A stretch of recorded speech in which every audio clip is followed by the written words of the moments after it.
Just a clarification, when we leave State House, if in the event that our minds agree not to proceed, we will get to the hotels exactly 6 p.m. That's the time we shall leave for our evening dinner to Kampala. Thank you. And put on dancing shoes because we shall dance.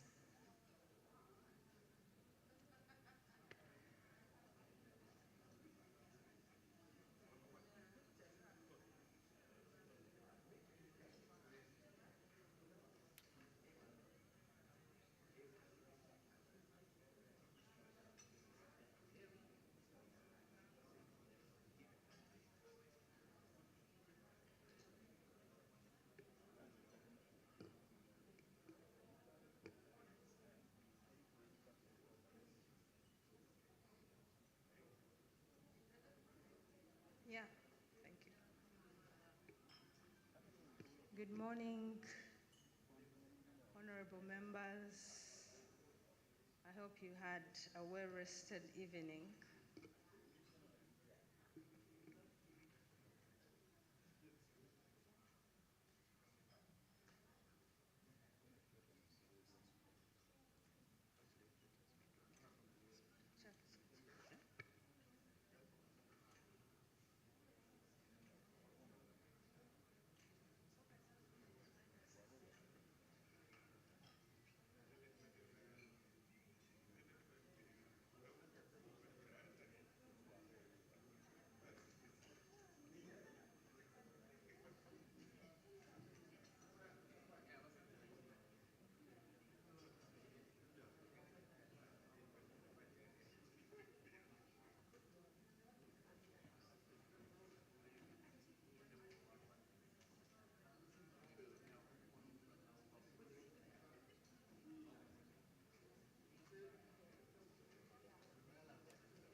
Right, honorable members, can I have your attention as we go through the document, our communique, which is our outcome document. This is a draft, so it is subject to your review, edits.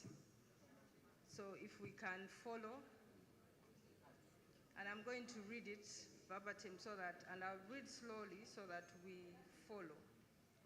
So our preamble is that whereas the Second African Inter-Parliamentary Conference on Family Values and Sovereignty was convened in Entebbe, Uganda from the 1st to the 3rd of May 2024 under the theme, Reaffirming Our African Family and Cultural Values, and recalling that the Entebbe Declaration on the Post-Cotonou ACP-EU Treaty made various recommendations on the sovereignty and protection of family values and urged African states not to sign the ACP-EU Partnership Agreement and African parliaments not to ratify the treaty until amendments are made in terms proposed in the Entebbe Declaration, noting that despite the recommendations contained in the Entebbe Declarations, some African states have signed the what we call now the Samoa Agreement, concerned that the Samoa Agreement departs from the original Cotonou Agreement, which was purely a trade agreement, to now include new institutional frameworks in the form of the Council of Ministers as the decision-making body, and creates new treaty obligations on Africa in the areas of human rights, comprehensive sexual and reproductive health information and education, as well as sexual reproductive health rights for SCP countries, thereby undermining and violating the national sovereignty and the family and cultural values of the African people. Further concerned that the Samoa Agreement is incompatible with international law since it deters countries from enforcing the right to reservation on controversial elements and deceptively uses euphemism to hide the real agenda of the agreement, which is to advance the European Union's sexual and reproductive health and LGBTI agenda. Alarmed that the proposed pandemic treaty that is due for discussion in May 2024 threatens Africa's health sovereignty, for it allows the World Health Organization to unilaterally take over the decision-making and management of global and domestic public health matters without the participation of African heads of state, health practitioners, and legislatures. Aware that the United Nations is due to meet in September 2024 to discuss proposals for the formulation of a pact for the Summit of the Future, which shall, among others, adopt the 2022 Youth Declaration on Transforming Education, which demands that decision-makers invest in gender transformative education and comprehensive sexual education for all learners, as well as turning learners into promoters of sexual and reproductive health rights, including LGBTI, abortion, comprehensive sexual and reproductive health, reaffirming our collective commitment to preserving our culture and heritage through common and shared values of Ubuntu, and the desire to tackle the pervasive form of cultural colonialism that is accelerating at the international, regional, and sub-regional and national levels. Consequently, we as parliamentarians, the representatives of our respective people, who are collectively the custodians of our culture and family values, make the following declarations. And we did place them under themes because this was requested yesterday that the document must be in thematic areas. One, we talk about the treaties and international instruments. What are our declarations? As African states, we should desist from signing, acceding, and ratifying the Samoa Agreement since the treaty is incompatible with international law and key international human rights instruments. It deceptively advances the EU's sexual and reproductive health right and LGBT agenda. It mandates African countries to provide comprehensive sexual reproductive health information and education to African children. It violates parental rights and weakens the African family. It requires African countries to comply with European values which undermine and violate national sovereignty and social, cultural, economic, religious, and social values of the African people. 2, African states that have signed and ratified the Samoa Agreement should individually or collectively withdraw from the Samoa Agreement unless the objectable clauses that have been amended to fit within the context of African culture and family values. African states that have signed but have not yet ratified the Samoa Agreement should individually or collectively delay the ratification of the agreement until the agreement is amended. The African states that have signed and ratified the Samoa Agreement should individually or collectively reassert the persistent objective principle by objecting to the enforcement of the Samoa Agreement.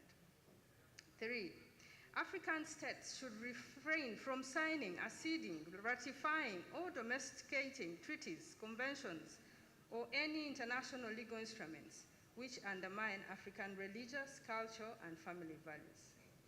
Number 4, members of the national legislative bodies should, within 3 months of the adoption of this communique, demand the executive to lay before Parliament for scrutiny and debate the text of the Samoa Agreement, the proposed pandemic treaty, and the summit of the future.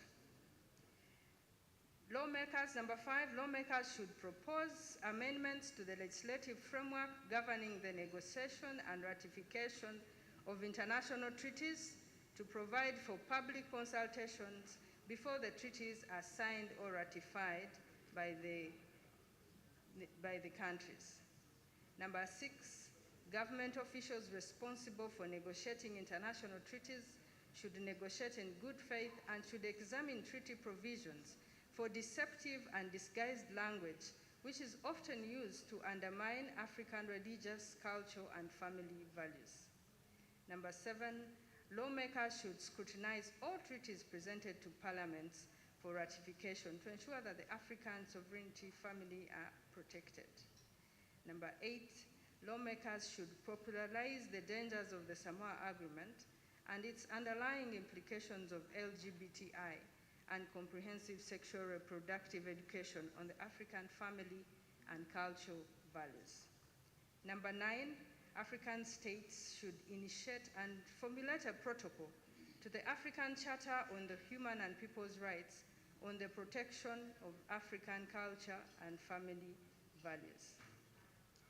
Number 2, under the African sovereignty, we committed that African states should reassert their sovereignty in the face of pressure exerted by development partners.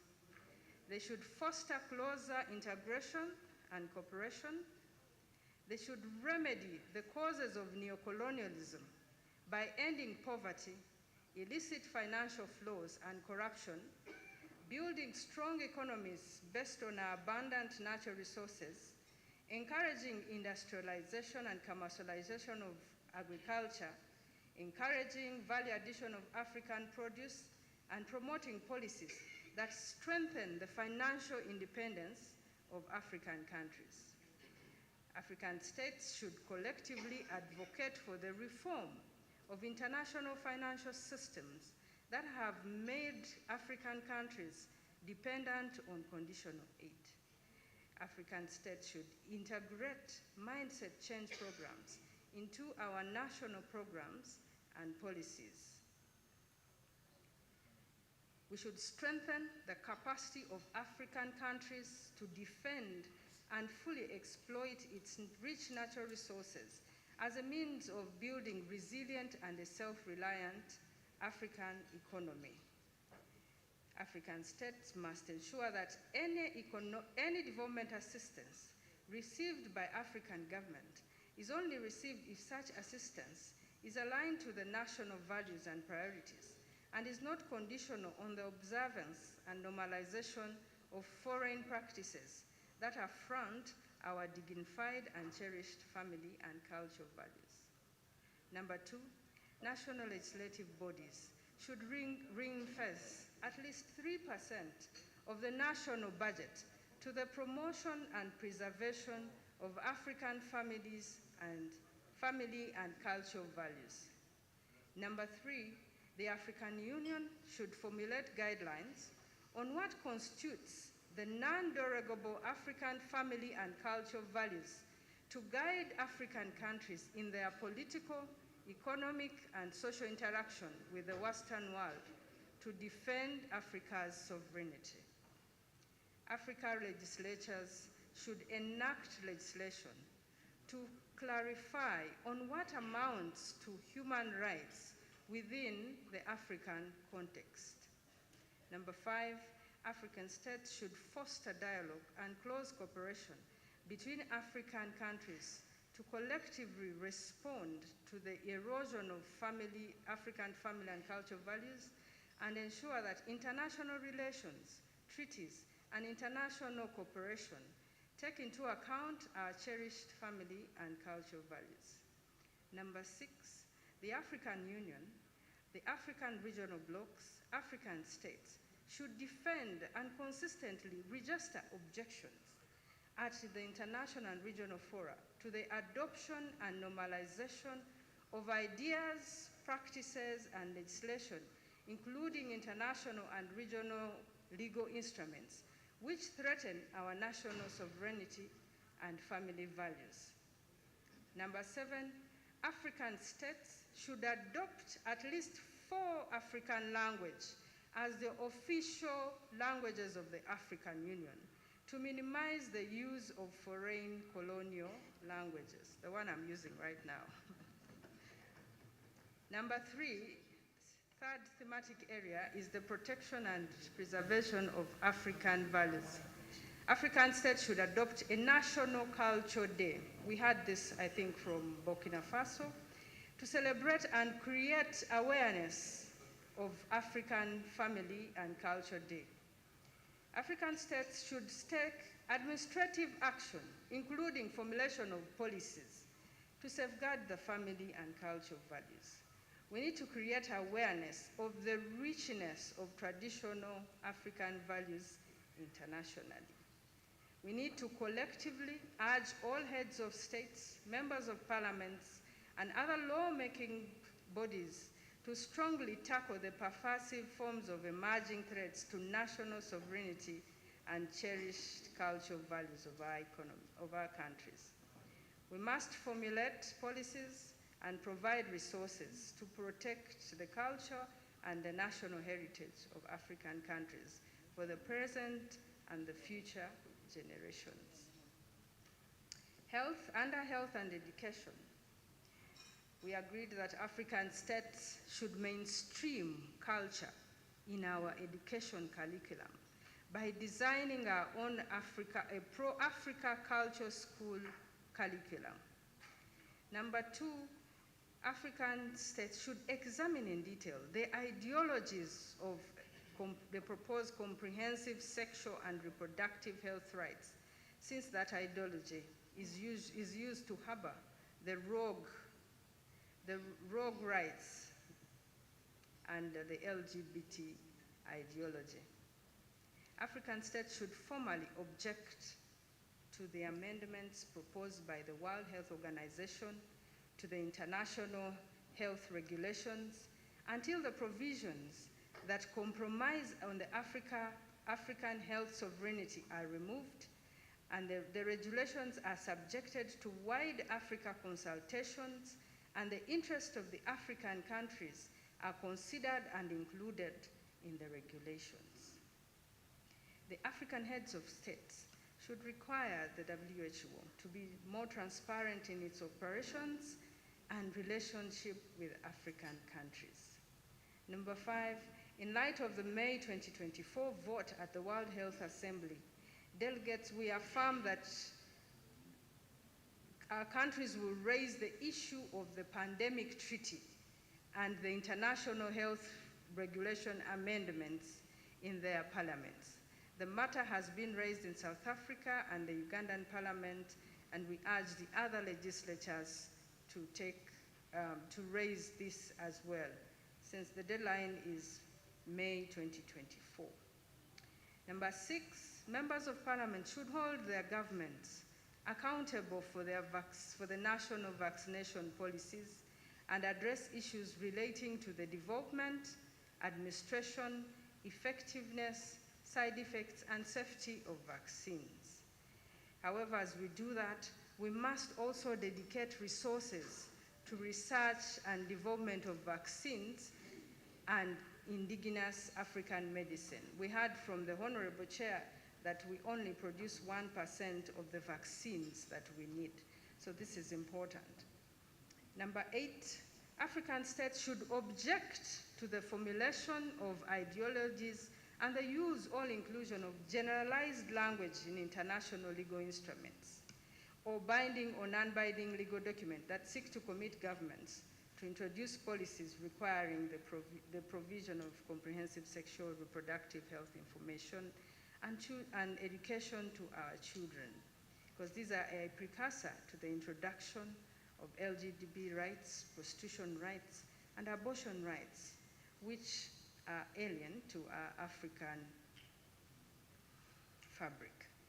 Number 9, the African heads of states should ensure that any development assistance received by African government is not conditional or used or intended for the formulation for the promotion or normalization of abortion and all the other rights.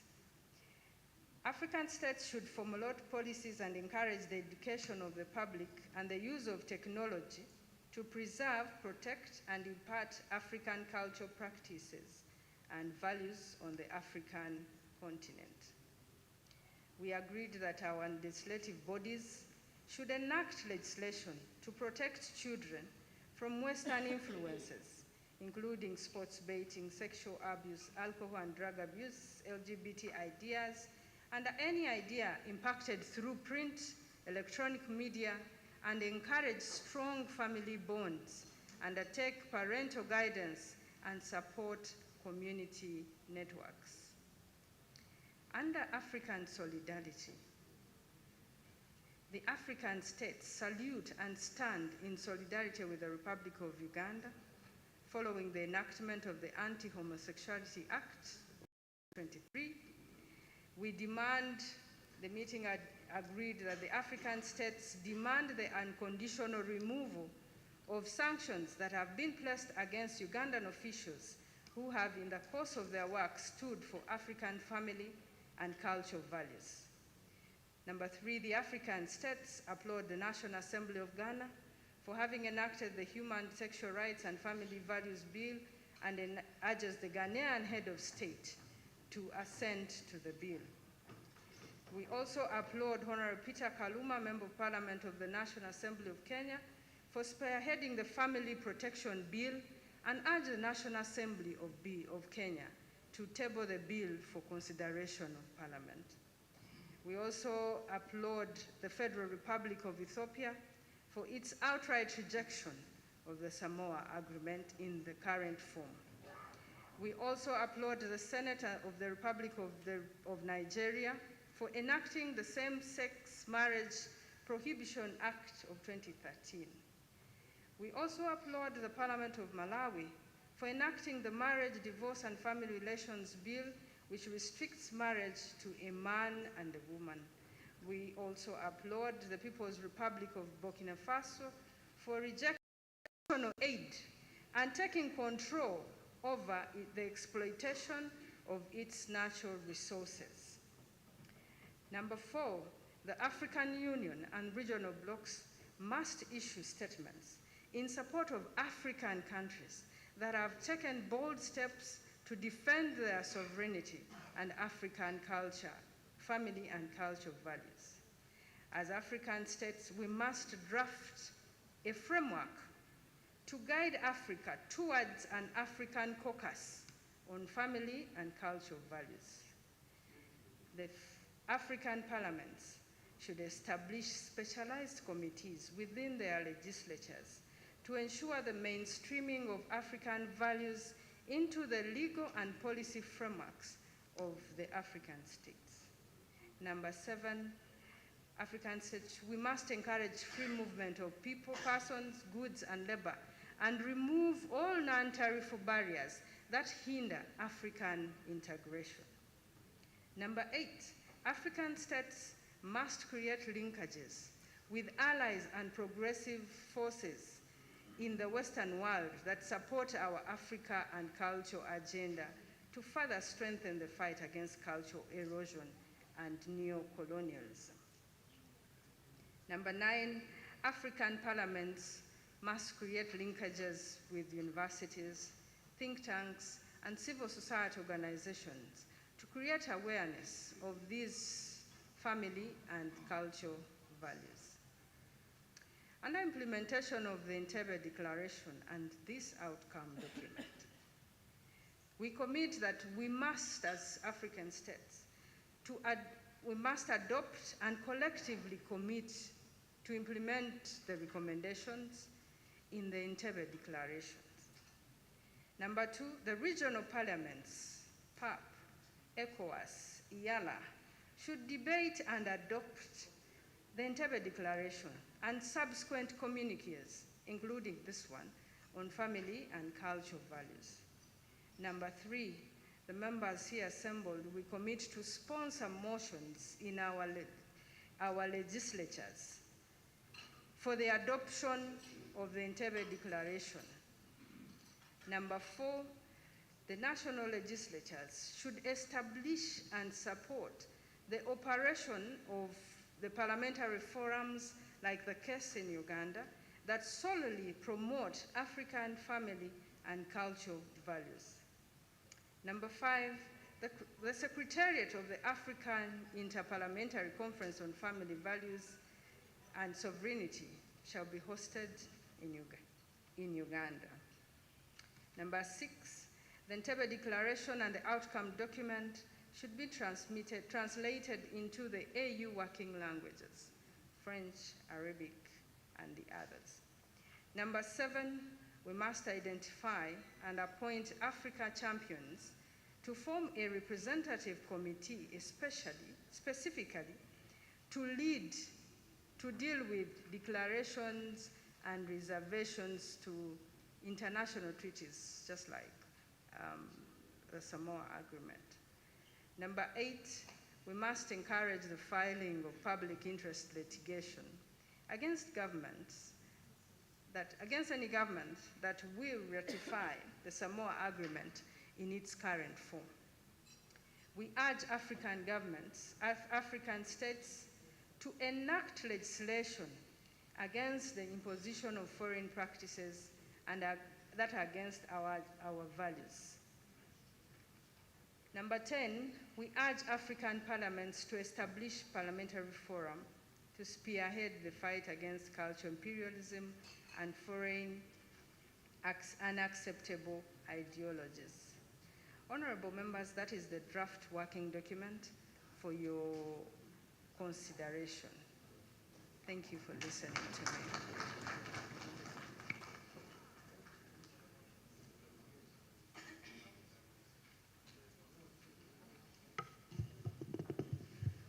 Thank you very much, our rapporteurs.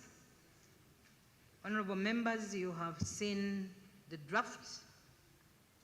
I don't know whether you were taking note of where you would want to make changes, make some improvements, observations. So the floor is open.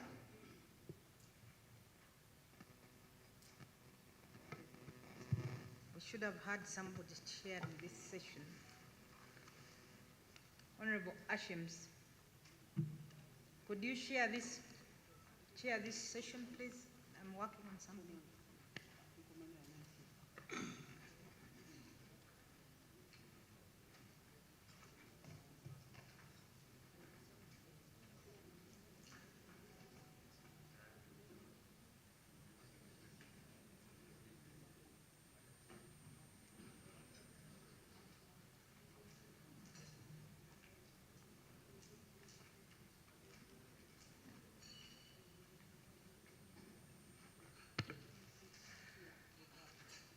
The Honorable Chairperson and the Honorable Members of Parliament, indeed, we've gone through, I think by our rapporteurs that have taken us through the draft communique, and as the Honorable Chairperson stated, in case we were able to take down the notes on the specific aspects of the communique where we would need to make some comments, suggestions, or to enhance or to remove some of the text. This is the time, and I think we'll give each one of us 1 minute so that we can make progress.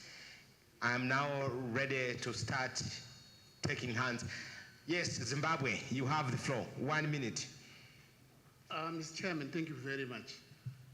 On a matter of procedure, is it possible to have a hard copy or a soft copy? Because the speed at which the presenter was going was quite fast. I noticed, and I would definitely like to make some points for improvement of the text, but I don't have a soft copy or a hard copy.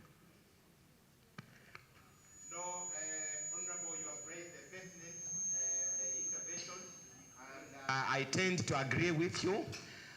Our rapporteurs and the Secretariat, can you please try as much as you possibly can to make enough copies for the honorable members? Please, please. Meanwhile, Honorable, I hope you don't mind if we can proceed while we're waiting for the hard copies. It's okay, eh?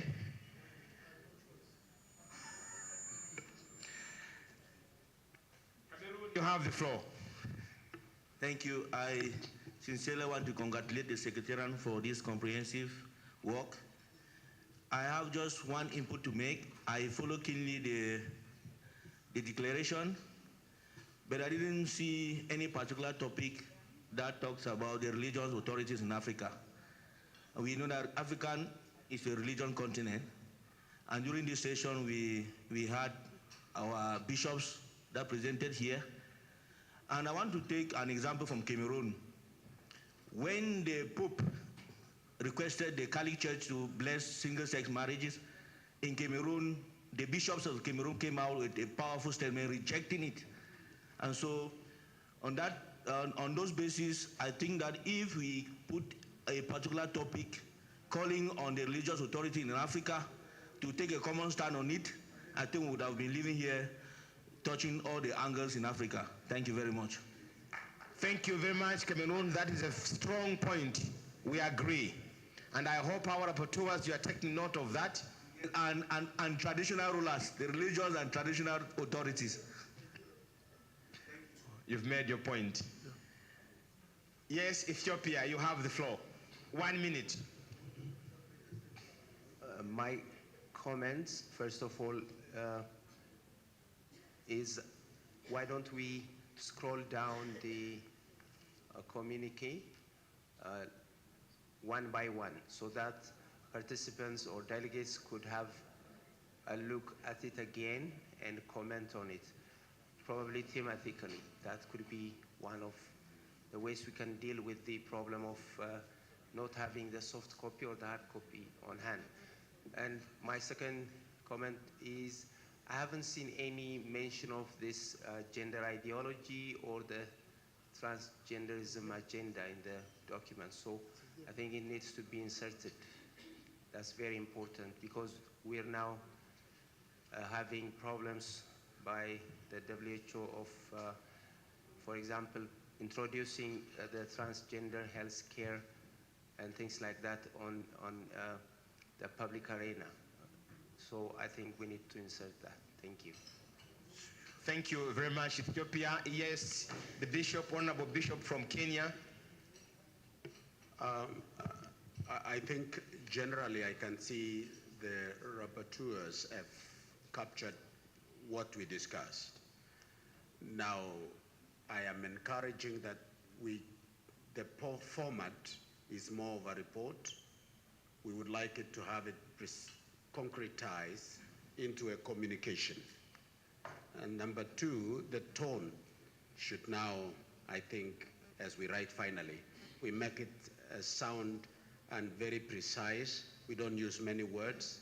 We summarize. Can we do an executive summary centralizing on the thematic areas we have emphasized? Don't unpack it too much, but just target it on it. Thank you, Chair. Thank you very much, Kenya. Yes, I have a hand from Nigeria. Yeah. Thank you very much. I think we can do executive summary, like you rightly said, on top of the communique, executive summary. That is one. Second, there's a paragraph that says African leaders should consider reproductive rights and comprehensive sexuality education. It should be African leaders should reject, not consider, to reject. You know, I can't remember the paragraph now.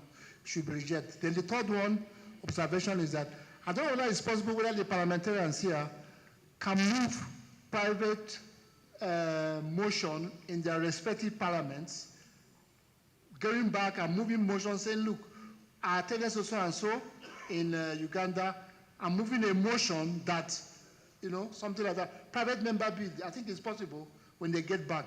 That's another way of implementing the declaration here. Yes. Thank you very much, Nigeria. Yes, Ghana, you have the floor. Thank you, moderator. The line that says Nigeria Senate. Nigeria has two houses. We have the House and Senate. So if he can change the Senate to National Assembly of Nigeria, that would be appropriate. Thank you. Thank you very much, Ghana. Yes. No, it's Ghana. It's from Ghana. Yes, Uganda. Thank you, moderator. A member from Cameroon brought in the issue of religious leaders or institutions, and he also added traditional institutions. I wanted us to emphasize the role of traditional leaders, our cultural leaders, because Africa is founded and grounded in our cultural values, and it is because of that that we are who we are today.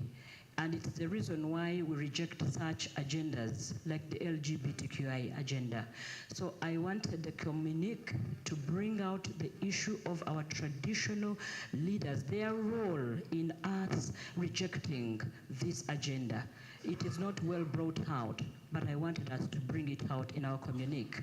Number two, I also wanted to, there is a paragraph, it's the 9th paragraph somewhere in the communique that brings on board different organizations that are in the continent. And what is missing is the African peer review mechanism, where heads of states are accountable to the African people.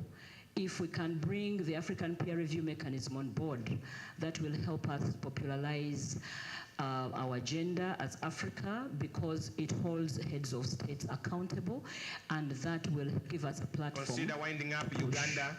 Thank you. Thank you very much, Honorable. Any more takers, please? Yes, South Africa, you have the floor.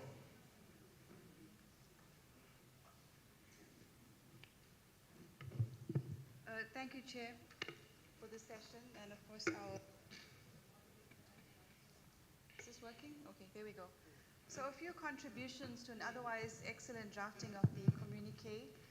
Firstly, to say I would like to propose that delegates continue to work together through a committee, working group, or forum as a tangible outcome to this conference, with one delegate per country participating in this committee, working group, or forum, whose first order of business is an African cooperation agreement on international treaties.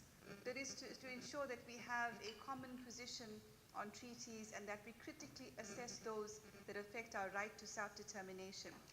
Secondly, it is important to include a clause in this communique surrounding the United Nations-led power grab, which I presented on yesterday,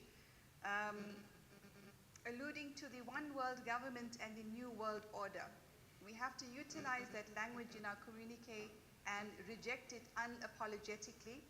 I also advocate to include in the communique that all governments, heads of state, or health ministers and justice ministers review all vaccine agreements that have been signed, especially those that pose a threat to national assets.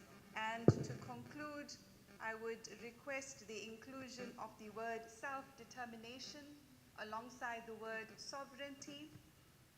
And finally, the inclusion of public participation and consultation, so that when we negotiate nationally, regionally, or internationally, we have the power of our people in each of our country with us. I will, of course, take a look at the hard copy. Consider winding up South Africa, please. I will have a look at the hard copy on the subject of the WHO to make sure the language is accurate. Thank you very much.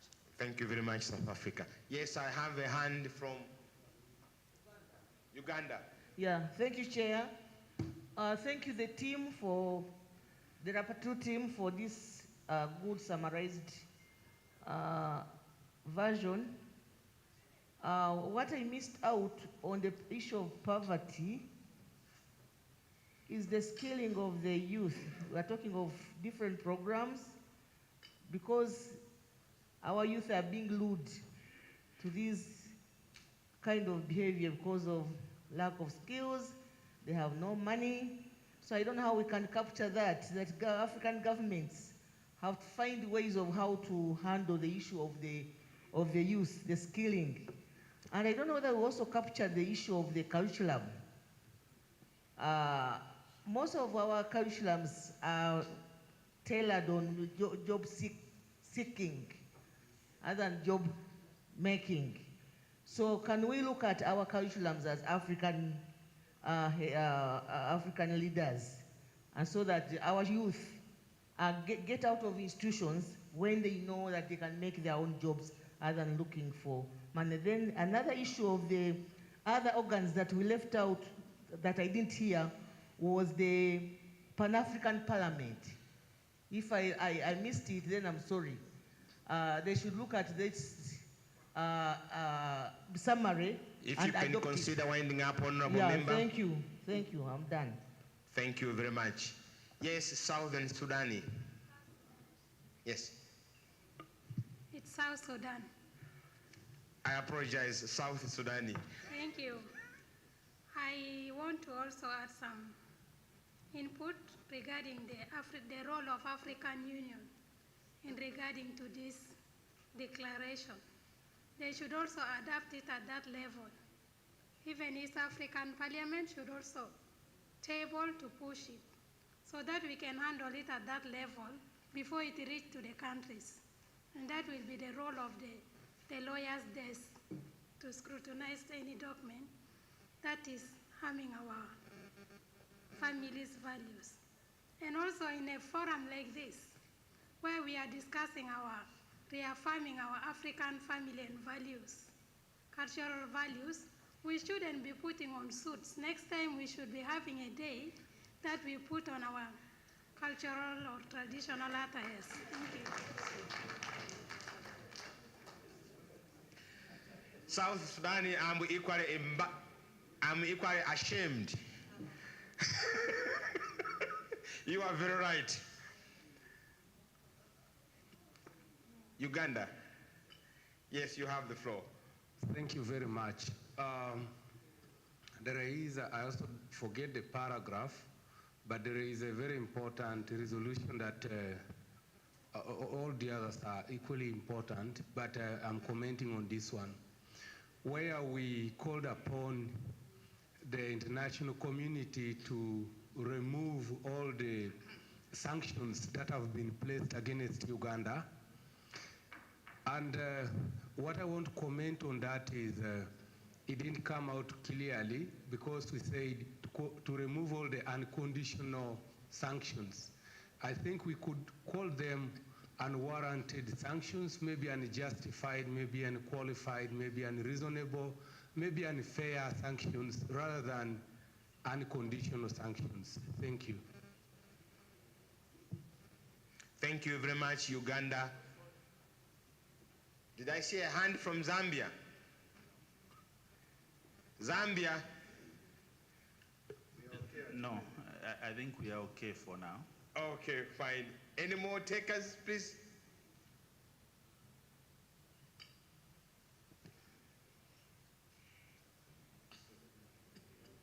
Any more takers? Yes, Egypt. I just have a suggestion for precise overgoing on the document.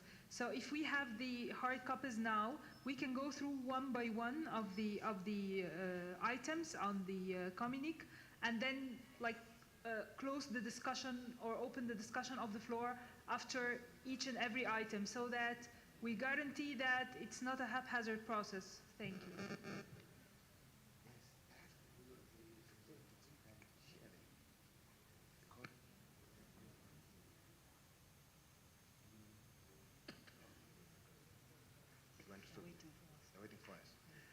One more hand, then we'll be done. Okay, we're going to take one more hand because two more hands?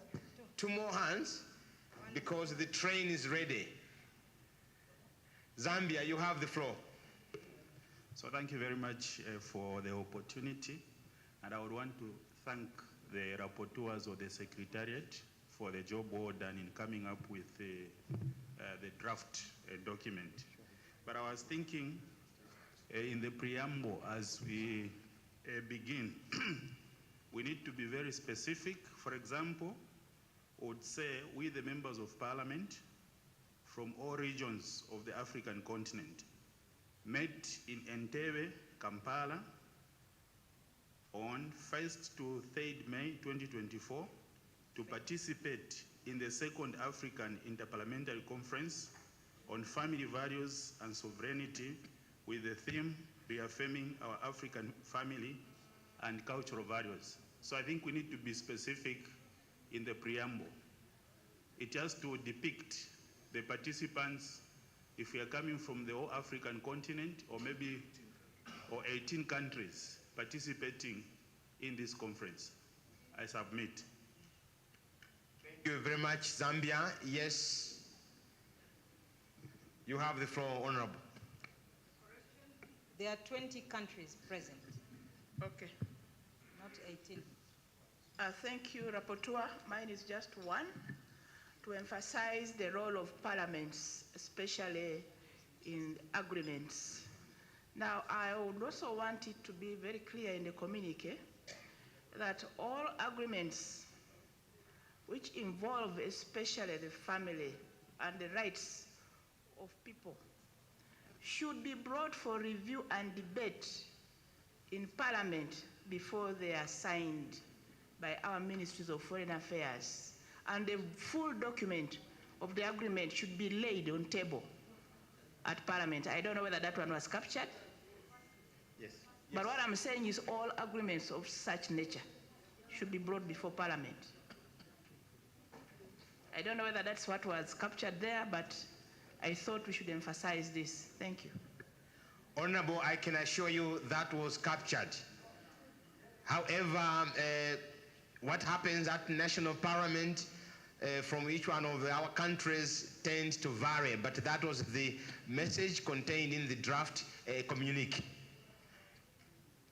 At this point, we are not taking any more hands because I'm told by the chair that we should be getting ready to head to the State House.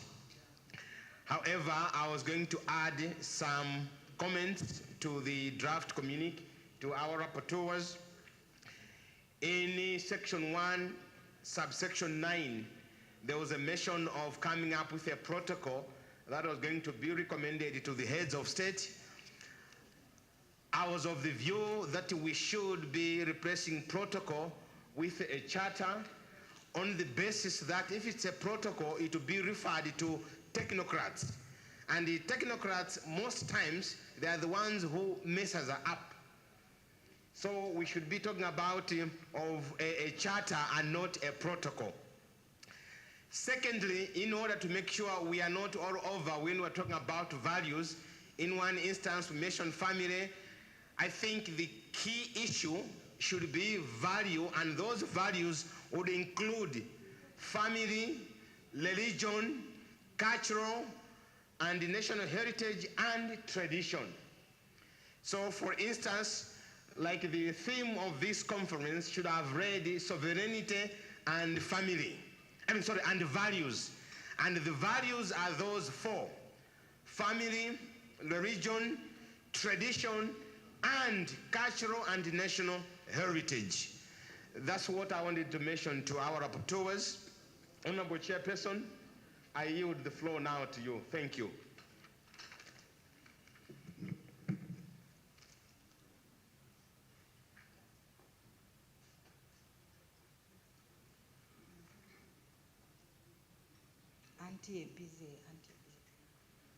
Honorable members, I've just received the call that State House is ready to receive us.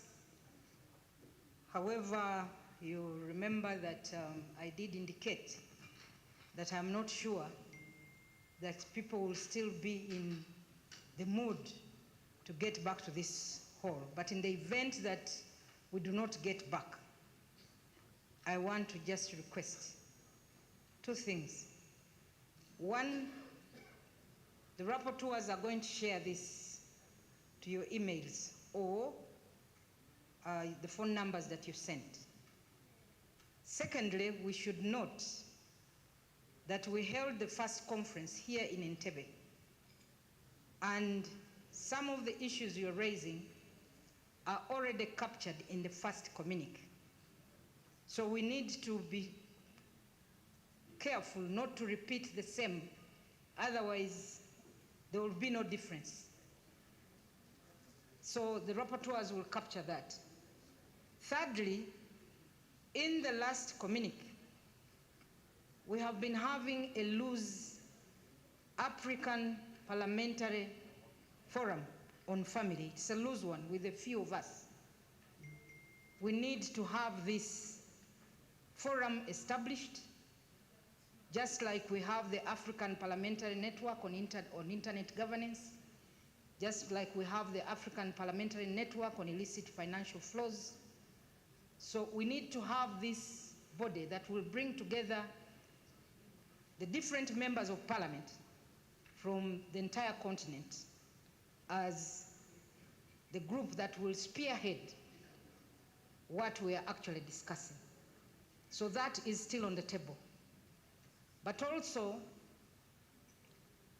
lastly, as I did indicate, from here, depending on what time we leave State House and our mood, if the mood is that we come back here, then we will. If it is not, then we shall go to our hotels, and we should be able to depart from the hotels at 6 p.m. to the Ndere Center in Kampala. So the buses will be available to pick you from the hotels, and we shall move in one convoy to that place. That is a special treat that His Excellency the President has offered to us as delegates. So with those few remarks, the buses are already waiting. So the protocol teams will lead us to the buses, and we depart to State House, which is just a few minutes drive from here. Thank you very much. Merci beaucoup. Asanteni sana. The translations, please, we have French speakers. I request that the translators move along with us. We had a challenge last year, let's not repeat it. We don't want to leave you behind. The gadgets we shall have to, the phones are normally not allowed, but they will be left at, you'll be guided when we reach State House. Thank you very much.